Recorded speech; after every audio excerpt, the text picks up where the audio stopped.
거액의 코인 논란에 휩싸인 김남국 의원이 국회 윤리심사 자문위로부터 제명 권고를 받은 가운데 실제로 제명이 이뤄질지 여부에 관심이 쏠리고 있습니다. 이외 정치권 소식 두 분과 함께 짚어보겠습니다. 김장수 여의도연구원 부원장, 장현주 민주당 법률비 부위원장 두 분 모셨습니다. 어서 오십시오. 네, 국회의원에게 줄 수 있는 최고 수준의 징계, 이 제명 권고가 무소속 김남국 의원에게 내려졌습니다. 아직 최종 결정까지는 그 단계가 남아 있습니다만 이번 제명 권고 결정, 그 배경은 뭐라고 보시는지요? 지금 일단 이제 김남국 의원이 이번에 제명 권고가 나온 직접적인 이유는 이제 품위 위반입니다. 근데 품위 위반, 그러니까 국회 회의 중에 코인 거래를 하고 이렇게 거짓말하고 이런 게 문제인데, 더 큰 문제는 사실 원래 이 건이 문제가 됐던 건 김남국 의원이 국회의원으로서의 직권 남용을 했느냐, 그러니까 코인 업계 로비를 받고 이 코인의 어떤 그 가격 상승을 위해서 노력했느냐 부분인데, 이 부분은 명확하게 밝혀지지가 않았어요. 왜 밝혀지지 않았냐면, 김남국 의원이 수차례 공언했는데 자기가 자료를 성실하게 내겠다. 근데 자료를 제대로 내질 않았어요.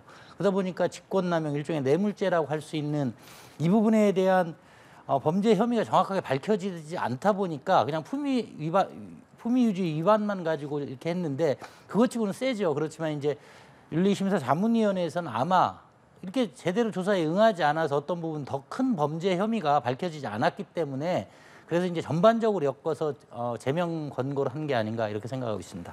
네, 실제로 유재풍 자문위원장은 이런 이 결정의 배경으로, 가장 큰 배경으로 성실하지 못한 소명, 이렇게 꼽기도 했거든요. 그렇습니다. 사실 이번에 윤리자문위가 자문 권고를 한 것에 대해서 국민들 보시기에는 또 합당하다라고 평가하는 분들도 계실 것이고, 김남국 의원이 국민 눈높이에 맞지 않는 행위를 한 것은 맞지만 과연 제명까지 권고할 사안인가에 대해서 조금 더 의구심을 표하시는 분들도 계실 거라고 생각합니다. 저는 좀 제도적인 부분에 문제가 있다라고 보는 것이요. 일단 국회의원에 대한 징계는 4단계로 이루어져 있습니다. 잘 아시다시피 경고, 사과와 같은 좀 경징계가 있는 것이고, 30일 이내의 출석 정지와 그리고 그 다음 징계가 바로 제명입니다. 사실 30일 이내의 출석 정지와 제명이라는 징계 사이는 거의 하늘과 땅만큼의 큰 차이가 있거든요. 그렇기 때문에 아마 윤리자문위원회에서도 김남국 의원이 코인 거래를 상임위 중에 했던 부분이라든지, 그리고 국민 눈높이에 맞지 않고 이렇게 큰 파장을 일으킨 부분에 대해서 징계 권고를 하면서 그 수위에 대해 많은 고민을 했을 것이라고 생각이 듭니다. 그러나 30일 이내 출석 정지를 하기에는 이게 좀 너무 경한 징계가 아니냐라는 고민도 분명히 있었을 것 같은데요. 그렇기 때문에 제명 권고가 나왔지만, 사실은 저는 개인적으로는 저 30일 이내 출석 정지와 제명 사이에 세비 삭감이라든지 이런 좀 중간 단계 징계 단계가 더 있어야 되는 것이 아닌가라는 제도적인 문제를 좀 지적하고자 합니다. 그래야만 국민들 보시기에도 국회의원들이 어떤 잘못을 했을 때 여러 가지 단계에 맞는 합당한 또 징계가 어우러질 수 있다라는 생각이 들고요. 지금 일단 자문위에서 제명 권고가 나왔고, 이제 앞으로의 절차는 윤리특위에서 이 징계안을 마련하는 것입니다. 그리고 이 징계안이 마련되면 본회의에서 표결이 있을 예정이기 때문에 표결에서 과연 의원들이 어떤 선택을 할지 여부까지도 끝까지 지켜봐야겠습니다. 그러니까요. 앞으로도 절차가 남아 있습니다. 윤리특위 그리고 국회에도 통과를 해야 되는데 재적의원 3분의 2 이상의 찬성이 필요하거든요. 과연 민주당이 어떤 선택을 하게 될지 궁금합니다. 지금 사실 이제 정확하게 말씀을 드리면 김남국 의원은 민주당 의원이 아닙니다. 자진 탈당을 했죠. 근데 이제 실제로 민주당 의원들은 또 다 김남국 의원 편을 들어요. 그러다 보니까 이제 이 탈당이라는 게, 탈당을 했음에도 불구하고 우리 당 소속이다라고 생각하고 서로 일을 하는 건데, 이것도 이제 일종의 국민들을 속이는 행위인데, 민주당 의원들이 제명이 심하다라고 하는 근거가 있습니다. 형평성의 문제입니다. 그러니까 이 정도 거짓말, 국회에서 이런 거 가지고 제명하냐. 근데 실제로 이제 외국 선진국을 보면 실제 범죄 혐의보다 더 중하게 보는 게 국민 앞에서 거짓말을 하는 겁니다. 위선을 한다거나 이렇게 무슨 코스프레를 하는 건데, 김남국 의원은 지금도 계속 국민들을 속이고 있어요. 원래 처음 나왔을 때 자료를 성실하게 제출하겠다, 소명하겠다 이래놓고 끝까지 안 해요. 그러면서 이제 지금은 내가 무슨 뇌물이나 직권남용 한 거가 밝혀지도 않아. 본인이 자료를 제출하지 않아서 밝혀지지 않은 걸 가지고 내가 좀 거짓말을 하거나 좀 국회에서 회기 중에 코인 거래한 거 가지고, 이 형평성 문제가 근데 치명적일 겁니다. 왜냐하면 이 정도 혐의면 대부분 민주당 의원들 중에 적지 않은 부분들이 이 문제가 지금 있어요. 그렇기 때문에 저는 민주당 의원들의 가장 약한 부분을 지금 김남국이 얘기하고 있다. 이 정도로 제명하면 안 된다. 그래서 저는 민주당 의원들이 제명에 찬성하지 않을 거라고 봅니다. 부결될 겁니다. 그러니까 이 형평성 문제. 가상 자산 신고를 한 의원은 모두 11명인데 왜 김남국 의원에게만 징계가 이루어져야 하느냐. 이런 일부의 목소리에 대해서는 어떤 생각이십니까? 일단 민주당 내부에서는 또 혁신위에서도 여러 가지 의견들을 내고 있지만 일단 내부적으로 온정주의에 머물러서 안 된다는 부분에 대해서는 공감대가 있습니다. 단순히 김남국 의원이 민주당 출신 의원이기 때문에 온정주의로 다가가서는 국민 눈높이에 맞지 않다라는 부분에 대해서는 의원들께서 많이 생각을 하고 계십니다. 다만 앞서 말씀 주셨지만 자문위에서 이번에 알게 된 그 신고를 받은 그 국회의원들이 가상자산 거래 내역을 봤더니 11분의 의원이 더 있었습니다. 특히 그 11분의 의원 중에는 뭐 여야 할 것 없이 국민의힘 의원도 있고 또 민주당 의원도 있고 무소속 의원도 있습니다. 그리고 그중에 상당 부분은 이해충돌의 소지도 있다라는 의견이 나오고 있고 그리고 10억 넘는 거래가 있었다라는 부분도 지금 얘기가 나오고 있습니다. 그렇다고 한다면 물론 김남국 의원이 코인 의혹으로 일단 가장 먼저 이 부분이 촉발된 것은 맞지만 다른 국회의원들도 뭐 마찬가지로 이해충돌의 소지라든지 또는 상임위나 회의 중에 혹시 코인 거래를 한 것은 아닌지 이런 부분도 함께 들여다봐야 되는 것이 아닌가라는 것이 또 민주당의 문제의식이기도 합니다. 그래야만 이 가상자산에 대해서 국민들이 바라보시는 그 눈높이 그리고 과연 국회의원들이 가지고 있는 정보라든지 기득권을 이용해서 본인의 사익을 뭔가 불려나갔던 것은 아닌지에 대한 의구심들을 또 김남국 의원 한 명뿐 아니라 국회 전체 내에서 좀 자정할 수 있는 그런 계기도 마련할 수 있지 않나라는 문제의식도 분명히 있습니다. 네, 그래서 본회의 통과는 어려울 것이다라고 예상하시는지. 사실 지금으로서는 본회의 통과 가능성을 점치긴 좀 어려울 것 같은데요. 일단 윤리특위에서 징계안이 나와야겠지만 윤리특위에서는 사실 별다른 특별한 사정이 없는 한은 자문위에서 권고한 대로 징계안이 확정될 가능성이 일단은 높아 보입니다. 그럼 이제 본회의 표결이 남은 것인데 본회의에서는 무기명 투표가 이루어지기 때문에 사실상 민주당에서는 당론으로 정하기가 어려운 부분도 있고 그렇기 때문에 지금으로서는 예측하기는 어렵지만 사실 예전 국회 사례로 봤을 때는 국회 본회의장에서 제명이 나오는 사례가 그렇게 많지는 않았고 예전에 YS 이후에는 없었기 때문에 사실상 지금으로서는 크게 가능성은 높지 않다라는 분석이 많은 것 같습니다. 네, 이 윤미향 의원과 박덕흠 의원의 제명안은 윤리특위에 계류돼서 여전히 처리가 되지 않고 있어서요. 이런 절차를 밟을 가능성도 있다 보십니까? 근데 이제 두 건은 특히 이제 박덕흠 의원 관련해서는 전혀 다릅니다. 박덕흠 의원은 이걸 이제 정식 수사까지 다 받았어요. 그래서 무죄가 나온 겁니다. 그 전에 이제 윤리특위에 제소가 된 거고. 김남국 의원은 수사를 받아서 무죄가 나온 게 아닙니다. 그리고 윤리특위에도 자료를 성실하게 제출해서 소명한 게 아닙니다. 그래서 전혀 다른 두 개의 건이고 지금 이제 코인을 가지고 있느냐 아니냐는 사실 문제가 안 되죠. 코인이 불법이 아니니까. 근데 그렇다고 예를 들면 주식을 가지고 있는 게 불법은 아니죠. 그렇지만 주식을 이용해서 범죄 행위를 저지른다거나 사기를 저지르면 얘기가 다른데 저는 김남국 의원은 코인을 가지고 있다가 문제가 아니라 끝없는 거짓말이 문제라고 봅니다.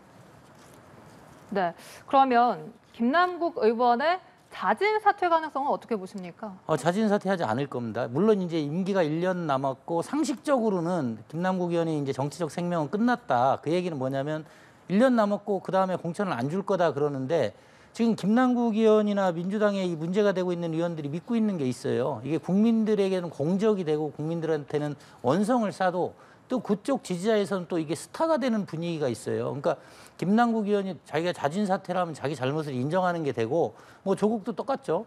절대로 자기 잘못을 인정하지 않고 무슨 정치적 탄압인 것 마냥 해서 자기 진영에서 정치적 입지를 모색할 겁니다. 그렇기 때문에 이분이 자진 사퇴할 정도의 양식과 양심이 있었으면 벌써 뭐 소명을 정확하게 했겠죠. 그럴 가능성이 전혀 없다고 봅니다. 네, 장 부위원장님.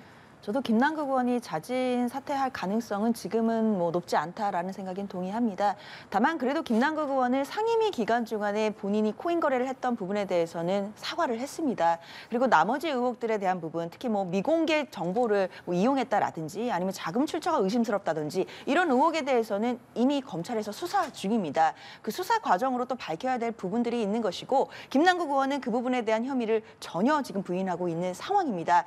그렇기 때문에 본인 본인으로서는 지금 유감이다라는 입장을 표명하고 있는데요. 그것 또한 본인도 이제 공정한 기준에 맞춰 형평하게 맞게 기준됐는지에 대해서는 좀 의문이다라는 입장을 지금 계속해서 내고 있습니다. 결국은 어쨌든 국회의원 중에 코인 거래를 한 사람이 김남국 의원만 있는 것은 아니고 다른 분들도 계신 상황이고 또 다른 분들에게도 이해충돌의 소지가 있다라고 한다면 마찬가지로 공정한 기준에서 형평에 맞게 들여다봐야 되는 것이 맞지 않나라는 문제의식인 것 같고요. 그렇다고 한다면 사실 김남국 의원에 대해서는 수사는 수사대로 또 진행이 될 것이고 그리고 또 이제 윤리특위에서 지금 남은 절차들은 또 절차대로 진행될 것이기 때문에 앞으로 뭐 김남국 의원의 어떤 행보랄지 그리고 이제 표결이 어떻게 될지 이런 부분들을 차차 지켜본 후에 또 우리가 이야기를 해도 늦지 않을 것 같습니다. 네, 알겠습니다. 윤리자문위의 제명 권고가 말 그대로 권고에 그칠지 앞으로 지켜봐야겠습니다. 또 포구골프 논란으로 당 차원의 징계 절차가 시작된 홍준표 대구시장 역시 불편한 심기를 드러내고 있습니다. 이 징계 절차 개시 직후에 SNS에 과하지옥, 큰 뜻을 위해 치욕을 참는다 이런 말을 남겼다가 8시간여 만에 삭제를 하기도 했어요. 어떤 의미로 보십니까?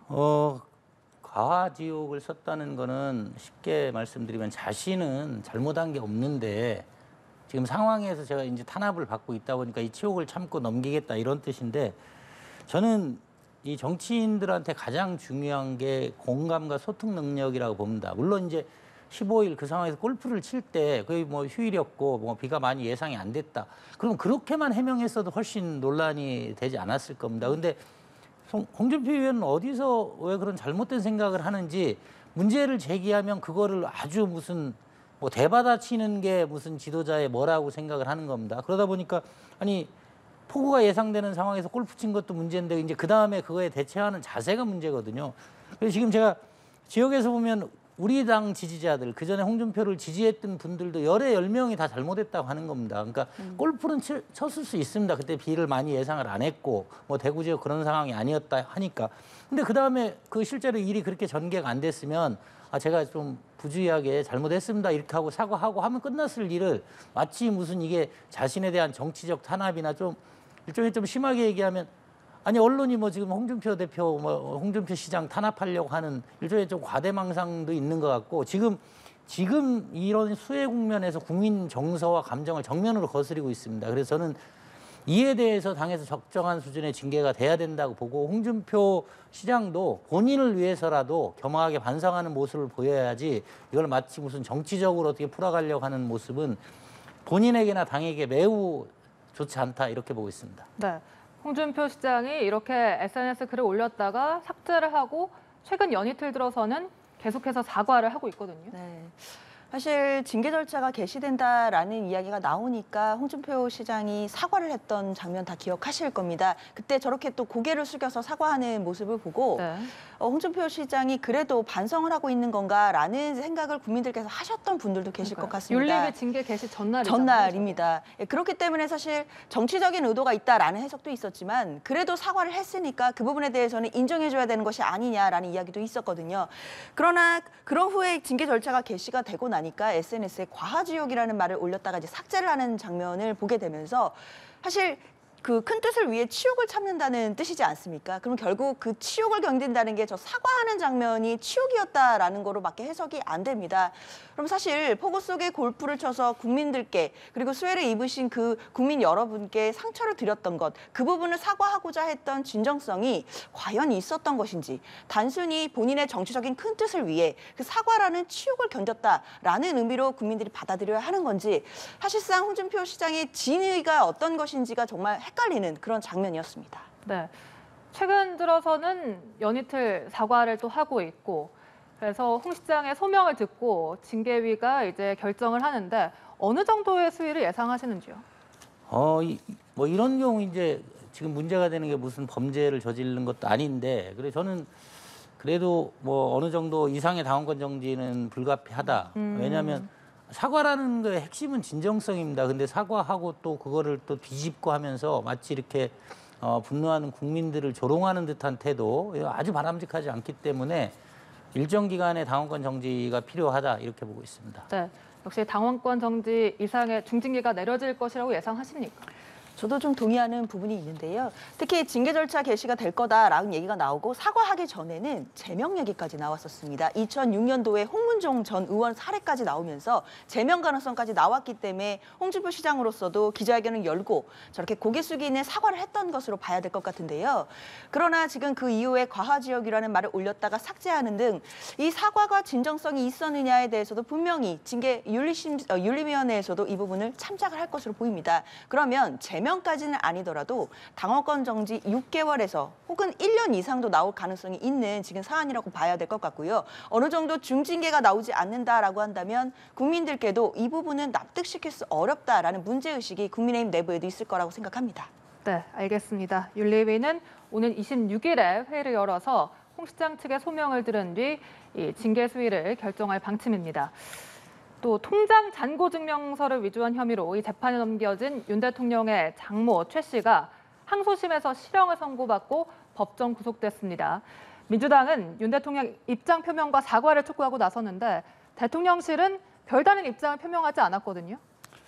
이 문제는 좀 다르게 봐야 될 것 같습니다. 예를 들자면 이제 장모님이 지금 이제 2013년 일이긴 하지만 이걸로 이제 법정 구속됐다. 이게 다 이제 국민들이 불편해하시고 하는 뭐 이런 일이 없었으면 좋았겠지만, 근데 이거 장모님이 10년 전 일을 가지고 법정 구속됐다, 1년 뭐 실형을 받았다라는 거하고 대통령의 사과를 요구하는 건 전혀 별개의 문제입니다. 저는 이거는 정말 우리 헌법의 기본권의 문제, 연좌제 금지하고 관련돼 있다고 봅니다. 그러니까 민주당은 조그마한 꼬투리라도 있으면 대통령을 연결해서 공격을 했을 겁니다.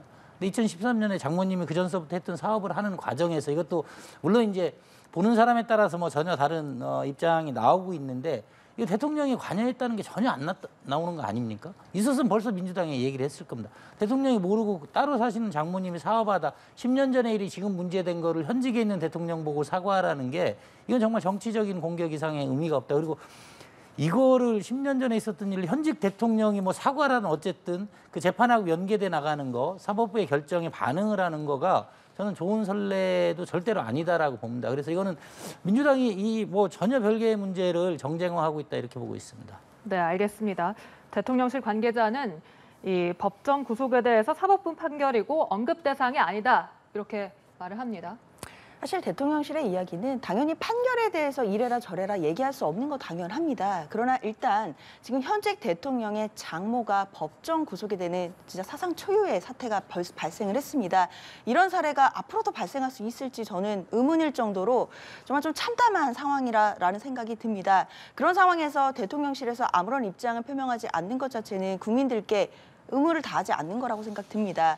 윤석열 대통령이 당시 대통령 후보 당시에는 그 처가 문제, 특히 대통령의 그 당시 후보의 장모에 대한 문제 의혹이 나왔을 때 분명히 본인의 그런 부분들에 대해서는 아무 문제가 없다라고 이야기를 계속 하셨습니다. 그러나 결론적으로는 징역 1년을 받고 항소심에서 법정 구속이 된 상황입니다. 그렇다고 한다면 대통령께서도 국민들께 적어도 유감 표명 정도는 하셔야 될 것 같고요.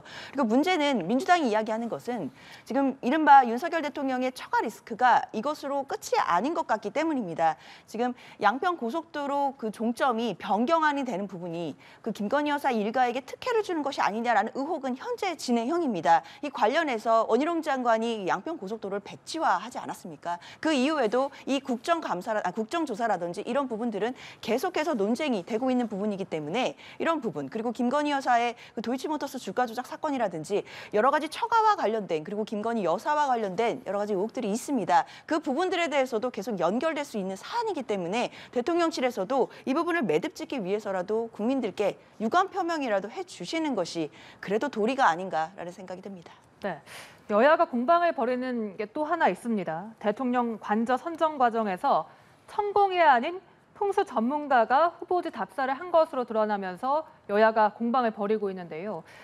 여당은 이 풍수 전문가다 이렇게 말하면서 억지 무속 프레임이다. 야당은 지금이 조선시대냐 이렇게 비판을 하고 있습니다.